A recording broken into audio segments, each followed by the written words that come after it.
ऊंचे हरे भरे पहाड़ों के बीचों बीच घना और शांत जंगल फैला हुआ था। इसी में रंग बिरंगे फूलों से सजा हुआ एक शानदार कॉलेज बसा हुआ था। कॉलेज में जीवन की हलचल थी। काफी सारे लड़के लड़कियां खुशी खुशी पढ़ते, खेलते और ग्राउंड में दोस्तों के साथ हंसते बोलते थे। सब कुछ अच्छा चलता रहा। एक लड़की थी, रिया, जो कॉलेज की सबसे होनहार लड़की थी। वह दोस्तों के साथ हंसती मुस्कुराती तो थी, पर उसकी आंखों में एक गहरा डर और हर समय की उदासी छिपी रहती थी। सुबह का समय था। कॉलेज के बड़े ग्राउंड में सभी स्टूडेंट्स प्रार्थना के लिए एक साथ लाइन में खड़े थे। प्रार्थना अभी शुरू ही हुई थी कि प्रिंसिपल सर की तेज और सख्त आवाज ने पूरे माहौल को तोड़ दिया। रिया, ओ रिया, जरा सामने आओ। मुझे तुमसे कुछ बहुत जरूरी बात करनी है। जहाँ कहीं भी हो, तुरंत स्टेज के सामने आओ। रिया डर के मारे थर थर कांपती हुई लाइन में से निकली और दबे पांव सर के सामने आई। प्रिंसिपल सर सबके सामने टोकते हुए कहे, तुम्हारी 1 महीने की फीस पेंडिंग है और दूसरा महीना शुरू हो चुका है। क्या तुम्हें लगता है हमने यहाँ कोई धर्मशाला खोल रखी है जो तुम फ्री में पढ़ोगी? जब भी फीस मांगते हैं तुम कहती हो कल लाऊंगी, कल लाऊंगी। करते करते अब तक फीस जमा क्यों नहीं हुई? ये कॉलेज चलता है पैसों से। सुनो, मैं तुम्हें साफ साफ कह रहा हूँ, अगर कल तुमने फीस नहीं लाया तो मैं तुम्हें बिना सोचे समझे कॉलेज से निकाल दूंगा, समझे? प्रिंसिपल सर की ये सख्त बातें सुनकर ग्राउंड में खड़े सारे स्टूडेंट्स रिया का मजाक उड़ाते हुए उस पर जोर जोर से हंसने लगे। रिया ने किसी तरह अपने आंसुओं को रोका और कांपती आवाज में सर को कहा, सर प्लीज, मैं कल पक्का फीस भर दूंगी। मैं प्रॉमिस करती हूँ, आप प्लीज ऐसा मत कीजिए। ये कहकर रोती हुई चुपचाप रूठकर और दुखी मन से वहां से निकल गई। वह अपने घर की तरफ जा रही थी। कॉलेज से अपमानित होकर रिया रोती हुई घर पहुंची। रिया के घर की स्थिति अच्छी नहीं थी। उसकी माँ अक्सर बीमार रहती थी। रिया जब घर पहुंची तो उसकी माँ रसोई में खाना बना रही थी। रिया फूट फूट कर रोते हुए कहने लगी, पापा प्लीज मेरी बात सुनो। आज कॉलेज में बहुत बेइज्जती हुई है मेरी। मेरे कॉलेज की 1 महीने की फीस अभी तक जमा नहीं हुई है और यह दूसरा महीना चल रहा है।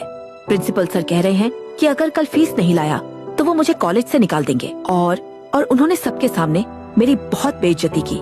ये सुनकर पापा गुस्से से बोले, बस तेरी ये पढ़ाई और ये फीस का ड्रामा कब खत्म होगा? मैंने तुम्हारी इस महंगी पढ़ाई में इतना पैसा लगाकर क्या हासिल किया? हाँ, सिर्फ और सिर्फ नुकसान। मैं अब और एक पैसा बर्बाद नहीं करूँगा। अब तू वही करेगी जो मैं कहूँगा। तेरी पढ़ाई खत्म। रिया रोते हुए हाथ जोड़कर कही, पापा प्लीज, बस 1 साल और, सिर्फ 1 साल की बात है। मैं नौकरी कर लूंगी। प्लीज पापा मुझे पढ़ने दो। रिया की बात सुनकर पिता का गुस्सा और भड़क गया। उन्होंने बिना कुछ सोचे रिया के गाल पर जोरदार थप्पड़ मार दिया। रिया की माँ दर्द और बेबसी से रोने लगी। रिया के पापा ने किसी को फोन लगाया और कहने लगे, हाँ, वो लड़की तैयार है जैसा हमने तय किया था। हाँ, मैं पहाड़ों वाले रास्ते पर मिलूंगा। हाँ, सौदा फाइनल है। रात का समय, बाहर तेज बारिश हो चुकी थी। सब सो रहे थे। तभी रिया के पप्पा उसे धक्का दे देकर घर के बाहर खड़ी जीप में बिठाने लगे। रिया रोती हुई जीप में बैठ गई। उसके पिता ने जीप स्टार्ट की और उसे किसी अनजान जगह की ओर ले जाने लगे। कुछ देर बाद उसके पापा उसे एक घने, सुनसान और उजाड़ अड्डे पर लाए, जो शहर की रोशनी से कोसों दूर था। वहां पहले से ही 2 खतरनाक दिखने वाले आदमी खड़े थे। रिया के पापा उन गुंडों से बात करते हैं, देखो भाई, लड़की तुम्हारे सामने खड़ी है। जैसा तय हुआ था, 1.5 करोड़ में बेच रहा हूँ। इसे संभालो, जो करना है करो। यह भोली है और हाँ, यह एक अच्छी डील है।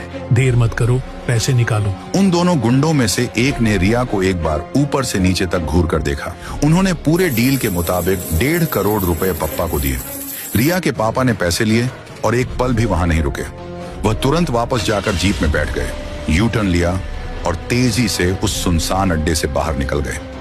रिया रोते हुए चीखकर कहने लगती है, पापा प्लीज, पापा मुझे मत छोड़ो, प्लीज, ये क्या कर रहे हो? पापा प्लीज मुझे छोड़कर मत जाओ। फिर वे 2 गुंडे रिया को एक कमरे के बिस्तर पर लाते हैं और जोर जोर से हंसने लगते हैं। रिया रोने लगती है, मुझे छोड़ दो, मुझे जाने दो। मेरा एग्जाम है, मुझे कुछ ही दिन में नौकरी मिलने वाली है। प्लीज मुझे जाने दो। एक गुंडा हंसते हुए कहता है, तुझे जाने दे। तेरे बाप ने हमें 1 करोड़ रुपए में बेच दिया है। अब हम तुझे विदेश में 10 करोड़ में बेच देंगे। पहले हम तेरा मजा लेंगे, फिर तुझे बेच देंगे। चल तैयार हो जा। ये कहते ही गुंडे रिया को अंग पर उड़ी मारता है। रिया जोर जोर से चिल्लाने लगती है, बचाओ, कोई तो मुझे बचाओ, छोड़ो मुझे, जाने दो। वह किसी तरह हिम्मत जुटाकर खिड़की से छलांग लगाती है और भागने लगती है। पीछे मुड़कर देखती है तो दोनों गुंडे उसके पीछे भाग रहे होते हैं। रिया रोती हुई, डर से कांपती हुई भागती जाती है और चिल्लाती है, कोई है? मुझे बचाओ, ये गुंडे मेरे पीछे पड़े हैं। सड़क सुनसान थी, आसपास कोई नहीं था। तभी दूर उसे एक कार की हेडलाइट चमकती हुई दिखती है और कार से निकलता है सबका प्यारा हीरो राय स्टार। रिया उसके पास आकर रो पड़ती है। मुझे बचा लीजिए, ये 2 गुंडे मेरे पीछे पड़े हैं। मेरे पिताजी ने मुझे इन लोगों को बेच दिया है, अब मैं क्या करूं? राय स्टार उसे शांत करते हुए कहता है, वहां देखो, एक छोटा सा घर है, चलो वहां छिप जाते हैं, रात बहुत हो चुकी है। दोनों घर के अंदर जाकर छिप जाते हैं। रिया खिड़की से झांकती है। वही 2 गुंडे कार के पास आकर रुकते हैं, इधर उधर देखते हैं। रिया और राय स्टार चुपचाप खिड़की से उन्हें देखते रहते हैं। कई घंटे बाद गुंडे वहां से चले जाते हैं। रिया किसी दवा के असर में थी और दर्द से तड़प रही थी।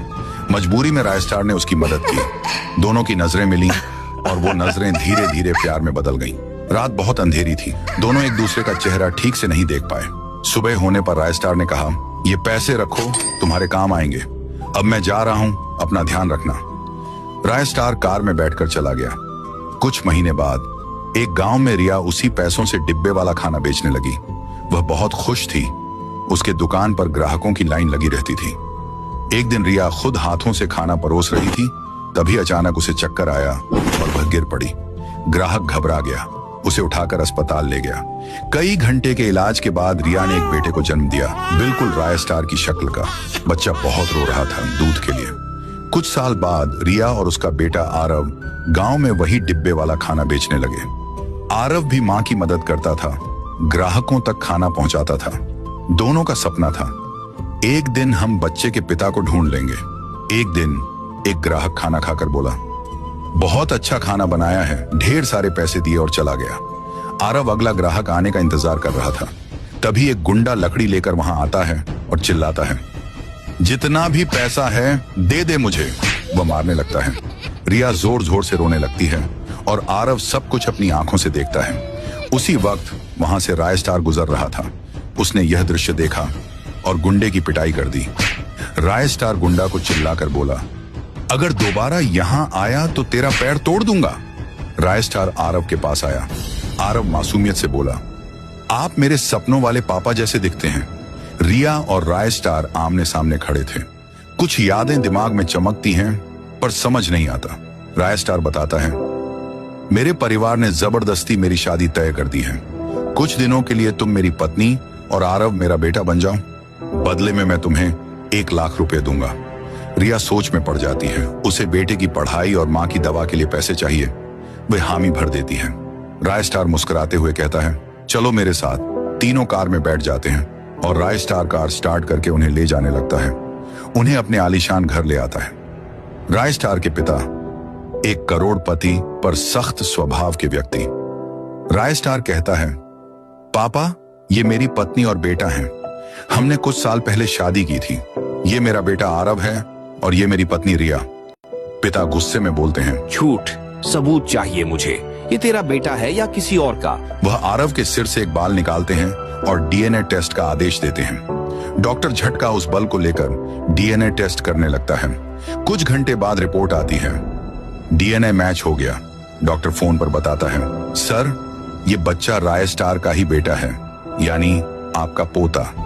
पिता हैरान रह जाते हैं, फिर खुशी से झूम उठते हैं।